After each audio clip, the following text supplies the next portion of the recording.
Hi, you're listening to Record of Change. My name is Stephanie Raible, and I'm your host for this episode. Record of Change features the stories of individuals from across the world about how their lives are being shaped by the COVID-19 pandemic. We listen to our interviewees at several points in time because we want to follow their stories of how their lives are changing. This season, we will feature a mixture of some new and familiar voices and stories. I'm speaking to you from Delaware in the United States, where our most vulnerable populations have just started getting the vaccine this month. Today we'll listen to the story of Aaron Levine, a comedian in London, England, at a time when the more contagious COVID-19 variant is spreading, but thankfully the vaccine is in its first few weeks of rolling out. This is our first interview with Aaron, and in this episode he shares a bit about his personal experience of being a newlywed comic, during a time when he was feeling like his career was just gaining some traction. He knows he's lucky not to be in the same position as many comedians, and he talks about the new modes of comedy and how they lack that personal connection he seeks. Aaron and I have never met before, but we have a loved one in common, his wife Stephanie. So today I get to hear a bit about Aaron and his life and how they're surviving this COVID experience. Aaron, thank you for being here today. Sure, no worries. Got nothing else to do. So can you tell us a little bit about yourself just generally before we hear a little bit about your Corona time story? Sure. I'm 46 years old. I have degrees in television production and theatre acting, 2 separate degrees, and a minor in English Lit as well. So I studied in Pace University in New York for one of my degrees and my television production degree I got in England. And before finding comedy, I was convinced I was going to be a movie director. So right from the age of 12 or 10, I watched lots of very artsy films. I went to all the art house cinemas, worked as a production assistant for years, but lacked the social skills because I'm a comedian to work my way up. There were all these people that started off making cups of tea and ended up directing films that I started off at the same time as, and I just made cups of tea for about 10 years. So that wasn't really working for me. I'm an executive producer of Judy, which is the film about Judy Garland. I forgot about that. I did actually get somewhere, but I mean, that was only because I inherited some money when my parents died. And my uncle's a movie producer. He produced a ton of films in the 80s. He produced a bunch of theatre and that sort of thing as well, quite successfully. He's a cool dude, my uncle. And he asked me to put some money into the film Judy, about Judy Garland, while it was being developed maybe 8 years ago, just when I'd inherited. And I got an executive producer's credit on it at the end, which, given the overall budget was in the millions, I gave a very small percentage. Anyway, I spent a lot of time. I wanted to learn how to direct people. I better learn how actors work, I thought. When I was at Pace in New York, I started doing some acting classes, and then I got hooked because, like all performers, I had an unnurturing mother and, wanted to get attention from strangers. So I just got hooked on it. I'd never had any attention. Yeah. So I was like, oh man, this is my life now. I'm one of those actor types. I looked down on actors before that. I thought, they're a bunch of poncy, emotionally unstable. And they are, but I am too, apparently. So having such a creative family and coming from that background, how did you find comedy? I mean, I played Caliban in The Tempest, and that was at uni, it took me 3 or 4 years to work up my way up to the higher roles, the better roles at uni. And I found that I like making people laugh, and I became part of a comedy group at uni. And I hated the emotional roller coaster of the more serious roles. You have to really experience all the big emotions, and I didn't like it very much. I just wanted to make people laugh. So when I got home, I have a friend called Josh Howie. He's been a headliner at the Comedy Store, and he's been going for 10 years and all that stuff. And I was like, dude, I need to get into comedy. And he was like, well, do a course. And he was like, your life stories are interesting enough that you've got source material. And I did a course, and 6 years later, I'm still doing it. So I've got ADD. I've got a typical ADD CV. I mean, if I had to get a real job, I'd find it difficult. Let's put it that way. Because my dad although he was wealthy, he wanted me to look after myself and learn how to, so I had to have a proper job and all that sort of thing. As someone who listens to a lot of comedy, I've been hearing from comedians, obviously, that this 2020 time and what happened with the coronavirus has been very, very disruptive to the industry. Bring yourself back to February or March, where this was just starting. What were some of your thoughts? It made me anxious, obviously, and it made Steph anxious, my wife. We're both larger. And at the time, I was even larger than I am now. I was 32 pounds heavier at the beginning of lockdown than I am now. You went the opposite of most of us. Yes. I sort of went from about 260, 270 pounds to 230, something like that, 240. So I'm still big, but I was much bigger. And so I was worried about, because straight away they were like, it's going to get you if you're fat. So I was worried about that, and I was doing gigs, and then I started taking only pay gigs. Before I was doing only the free gigs just for experience and stuff like that. And I was like, if it's paid and it might progress my career, I'll take it. So I cut back my gigs straight away. But even then it was risky. I basically worked right up until that first day of lockdown in the United Kingdom. I did a gig the night before. It was in March. And in the UK, the comedy circuit works. You drive all over. I would drive up to 4 hours each way. So an 8-hour round trip to do 10 to 20 minutes of stage time. But I was in a room full of people, and obviously there were quite a lot of nervous jokes at the time about, we've all got COVID now, and maybe I should be wiping the microphone down and that sort of thing. And yeah, it was anxiety making. At the time, in the back of your mind, how long did you think that this was going to impact what you were doing? I've got the Google Assistant downstairs, so I said, Google, set reminder for 3 months' time. And 3 months later, this alarm went off and said, you have been in lockdown for 3 months. It should be over now. Hooray. It wasn't over. So I thought 3 months, apparently. I don't really remember setting that, but it came off. You have survived lockdown. And I hadn't. When did it dawn on you that it was going to be a little bit longer than that 3 months than you had initially thought? In the UK, we've got the Edinburgh Fringe Festival. And that...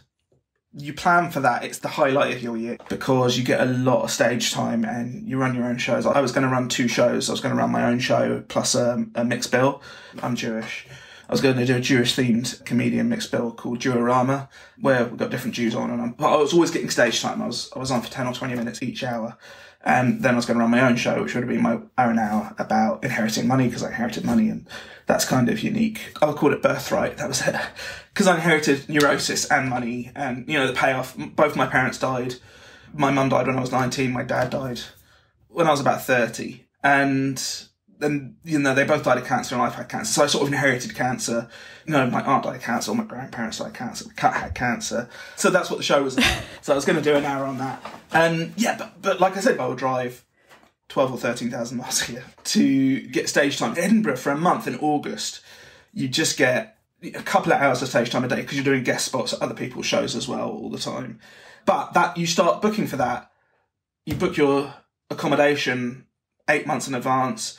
You apply to organisations with your show in January, really. So once I started cancelling that in the summer, I realised it wasn't going to happen because they were going to cancel it, and they did.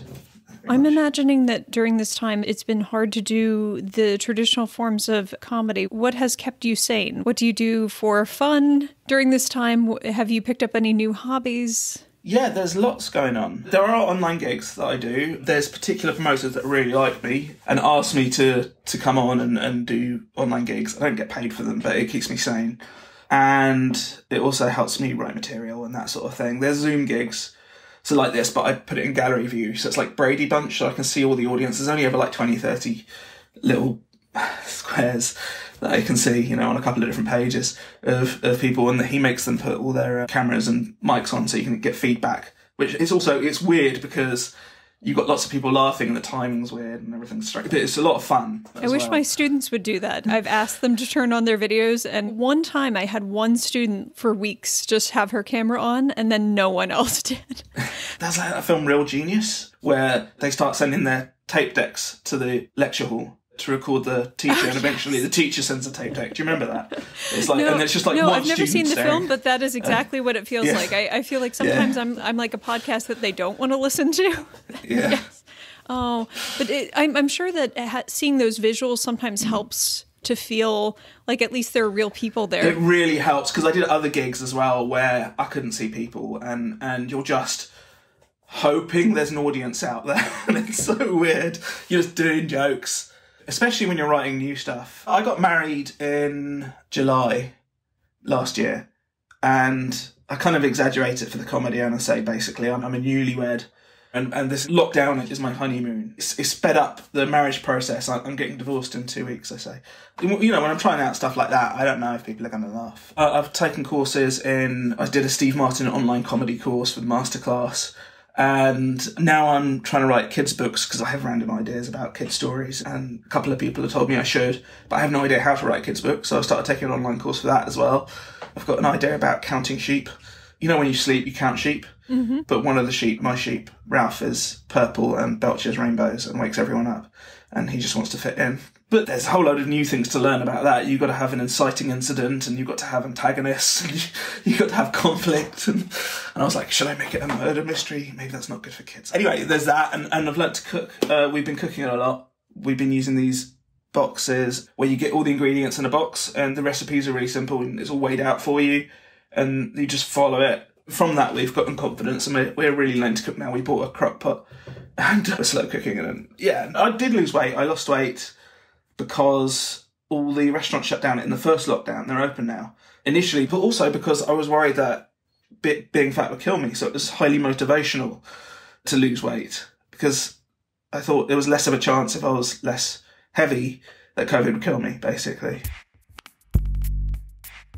What has it been like to be in this lockdown environment where you're a newlywed without kids and trying to reconnect to things? How has this experience been for you guys? I enjoyed it at first. I'm like a lot of comedians. A lot of people are surprised to find that comedians are introverts. I don't know why, but I certainly am, and I hate people.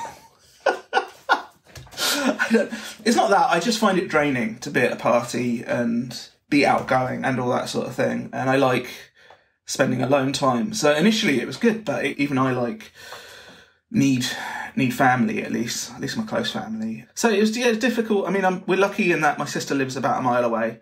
So during the initial lockdown, we would walk over there and do doorsteps. We'd stand at the end of the driveway wearing masks, and we'd see, I have a niece and nephew. Those are our substitute children as well.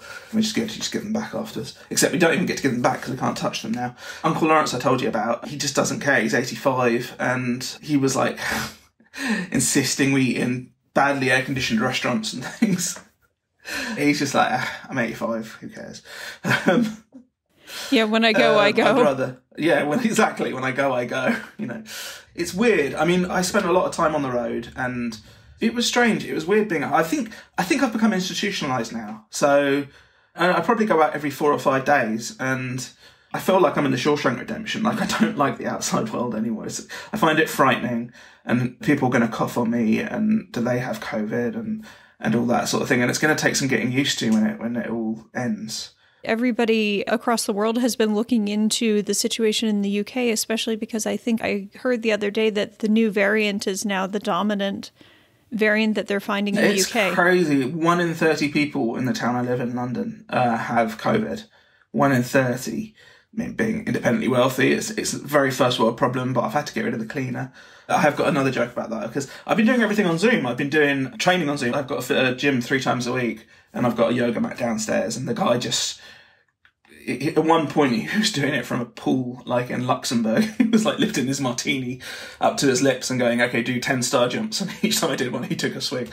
Is this a live Zoom, I'm assuming? Zoom, yeah. I do a live Zoom stream with him, and he tells me to jump up and down, basically. And I had a joke about my cleaner. Even my cleaner works on Zoom. She calls me up and says, now you take the sponge.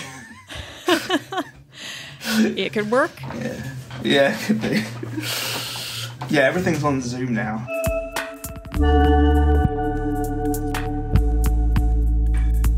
Have you found writing comedy, still engaging in comedy, to be somewhat therapeutic? Sometimes comedians feel like that's their way to connect with people, but for you personally, has there been any kind of self-therapy through doing things like comedy or writing? Well... Not really, because there isn't any comedy. All the gigs are stopped. I mean, that's what I really should have said at the beginning of this. So basically, all the pubs, No one wants to go to comedy. No one wants to sit in a group of people, even when they could. There was social distancing comedy for a while. You'd have like 1/3 full audiences, but that shut down again, where everyone sat 2 meters apart. But I mean, comedy need a lot of people in an intimate environment. That's how it works. It doesn't work. For a while, there was drive-through comedy. People were doing it in car parks and people were sitting in their cars. It's awful. I was just like, I'm not risking it. I'm not risking the travel. So there was no way for me to connect, really, other than the Zoom gigs. And even that, mostly that's comedians and friends of comedians looking, and the odd fan through a Facebook page, but it's rare. So there's no real way for me to get out there. When I was on the road, I was doing gigs in front of steel mill workers or all kinds of different people all over, posh people in the English countryside who hunt foxes. And that was fun. And that's a way for me to reflect myself back at different and see how I can get different people to laugh. Because England is so weird. There's different accents 20 miles apart and different cultures. And it's little but massively varied. That's half the fun, but I haven't had any of that. That drove me in a way, that connection with people. And I've lost it, and I've done some writing, but not as much as I should have. But lots of things have been happening. My brother had a heart attack. He's fine, but I've written a bit about that. He got a new puppy a week before he had a heart attack, and his wife was doing a major murder trial. She was on jury service, and they couldn't restart. It would cost them, taxpayer, hundreds of millions of pounds to restart the trial. She couldn't quit. And so he was by himself once he was back home. So I went there with Stephanie, basically went on puppy duty, and he's a fitness fanatic. He's not fat like me. He's a cold water swimmer. It's genetic and apart from anything else. And I was given the job of making sure he didn't do any exercise. He was supposed to stay still. So I made his cups of tea and whatever and played with the puppy. I did it for a couple of weeks. But I was a convalescence coach. So I was the opposite of my coach. So I wrote a whole bunch of jokes about that. I'm like the perfect person to train someone to be a couch potato. Things are always happening that inspire your comedy. But I don't really know if any of that stuff works because I haven't had a chance to gig. I'm really looking forward to the vaccine being out and getting back on the road and connecting with people.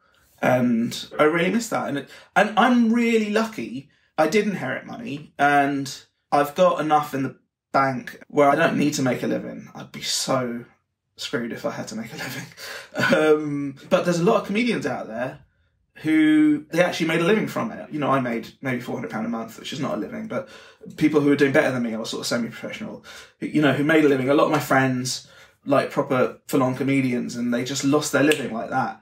They've relied on charity and the government and handouts from the government and that sort of thing. It's the ones who actually declared their taxes who are doing better because they can prove to the government that they've been paid. But it's not really fair to proper comedians who do this for a living. In the absence of having the normalcy of gigs, have you guys thought about leaving the city? Well, it was a possibility for a while. There was an option to leave the city, but the place we could have moved to, the internet wouldn't have been good enough for Steph to work remotely. And it was a project I finally got fixed. We finally got high-speed internet about a month ago up there. No, for various reasons.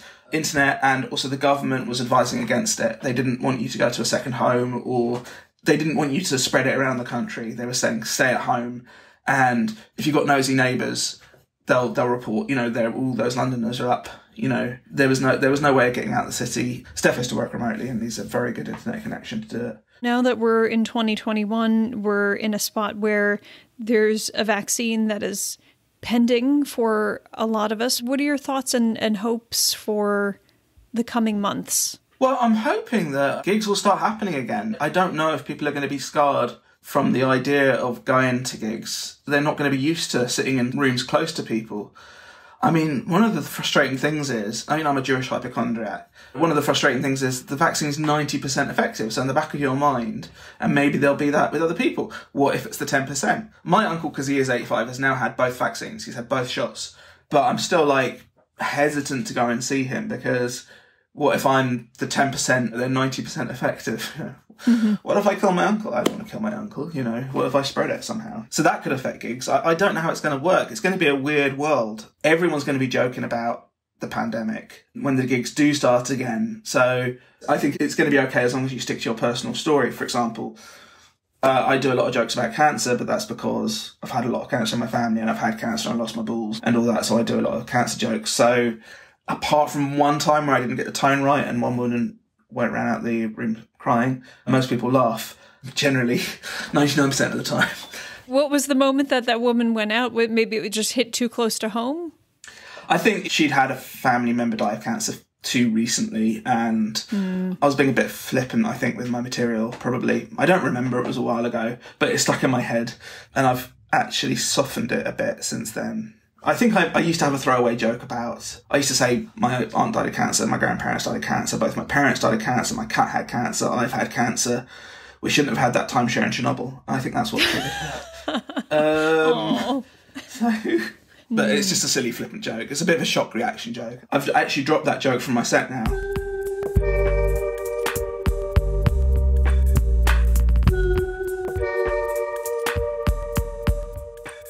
You've said a few times that you're thinking a lot of people will be apprehensive. Can you say what it's like to live in London during a time like this? Are there a lot of people that you feel like are more like you, that are cautious? Can you tell us a little bit about what the feelings like there in the city? Yeah, there's a lot less, from what I can tell, there's a lot less crazy in England than there is in America.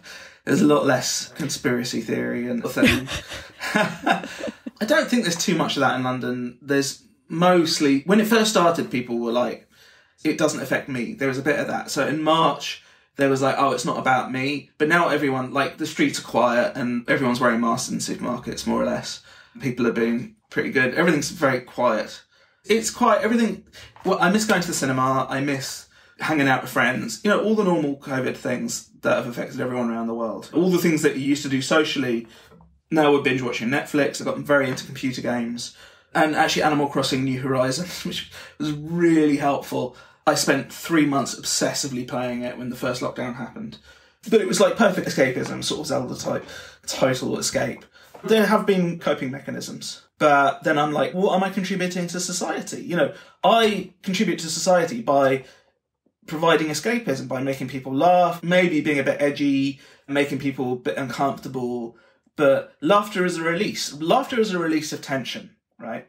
So you build up the tension with the setup, and then you release the tension with the punchline. I'm a Buddhist Jew. I'm a Boo Jew, as I say. And I became a Buddhist Jew when I was in New York. I always say Buddhism is the antidote to Judaism, because Judaism's kind of highly neurotic, high-strung. We are the chosen people. You've got the immigrant culture. You've got to succeed. You've got to be a doctor or a lawyer. And Buddhism's all like, chill out, be in the moment, be nice to people, chill out, basically. And it's sort of the antidote. Comedy's a bit like that. Comedy's a bit like, relax. You laugh at it, let go. Comedy's all about letting go. I feel that's, if I can make people let go about things that they wouldn't have let go about, just laugh at things they wouldn't normally laugh at, let go. But I can't do that. In the last 2 weeks, I've signed up to a yoga class, 2 different children's books writing classes, and voice. Nancy Cartwright teaches the lady from Simpsons. She does a masterclass in voice acting. Because I'm like, how am I going to connect with people? I've got to find another way of expressing myself and helping. That's the only way I exist, you know, that I have meaning. Because otherwise I'm just a bum sitting at home, frankly, living off his dad's money, wasting away. I've got to find a way of being useful to society, you know. The lockdown is intense. I used to just be able to go out and joke, and that's what I did, and I can't anymore.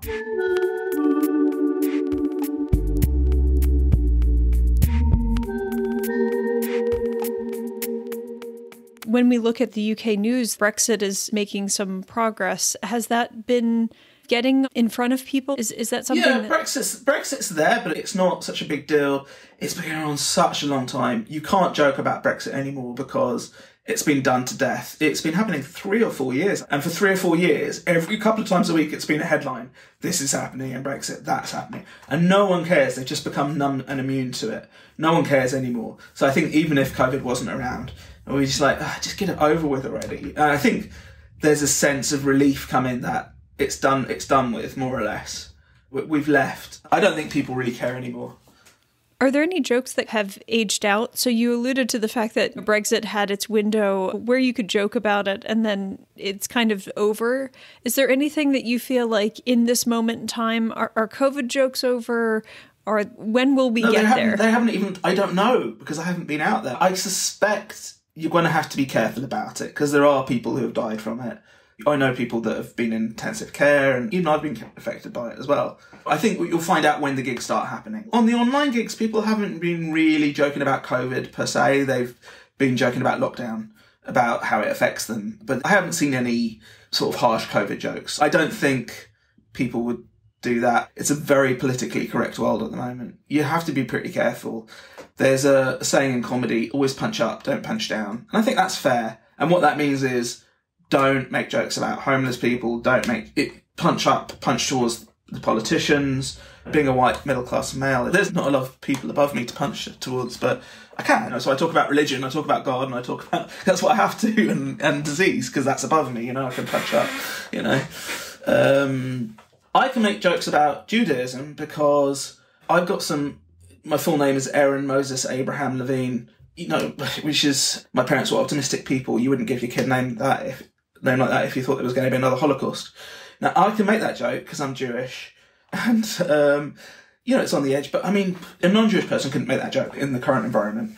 It's standard. Is there anything that you are looking forward to in these next few months that you can add as a teaser of where we might find you? Well, it depends. If the vaccine has had an effect on society, then my life will have changed. If it hasn't, it won't have. I will hopefully, ADD dependent, have written a bit more of my children's book, and I can talk a bit about that.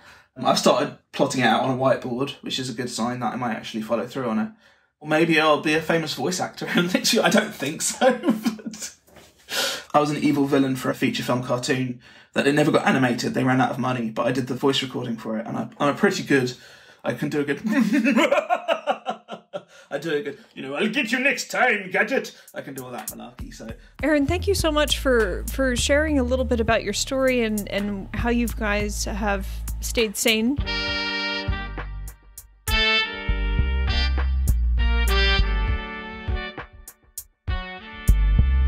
This was episode 1 of our 3rd season with Aaron Levine from London. Stay tuned for the following episode of Record of Change when we'll hear again from Didem, a multiple award-winning journalist, documentary filmmaker, and multimedia producer based in Istanbul, who will update us on her life and career and how it's been shaping up through the spikes in the last few months of 2020. If you like this episode, or Record of Change in general, we would love to hear your feedback, and even more so if you'd like to share it with your networks.